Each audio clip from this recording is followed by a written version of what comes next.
ഒരു tomato rice ഉണ്ടാക്കിയാലോ? ഒരു ചീനച്ചട്ടി എടുത്തിട്ട് അതിൽ കുറച്ച് വെളിച്ചെണ്ണ ഒഴിക്കാം. നന്നായിട്ട് ചൂടായ ശേഷം കുറച്ച് കടുകിട്ട് പൊട്ടിക്കാം. കടുക് പൊട്ടി വരുന്ന സമയം കൊണ്ട് നമുക്കതിൽ ഉള്ളി ഇട്ട് കൊടുക്കാം. ഉള്ളി എന്നിട്ട് നന്നായിട്ട് വഴറ്റാം.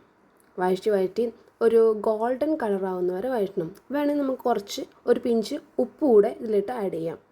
അതിനുശേഷം അതിലേക്ക് കുറച്ച് ഇഞ്ചി, വെളുത്തുള്ളി, പച്ചമുളക് എന്നിവ ഇട്ടിട്ട് നന്നായിട്ട് ഒന്നുകൂടെ വഴറ്റാം. അതിനുശേഷം നമ്മൾ മെയിൻ ഇൻഗ്രീഡിയൻ്റായ തക്കാളി ഇട്ടിട്ട് നന്നായിട്ട് ഒന്നുകൂടെ വഴറ്റാം.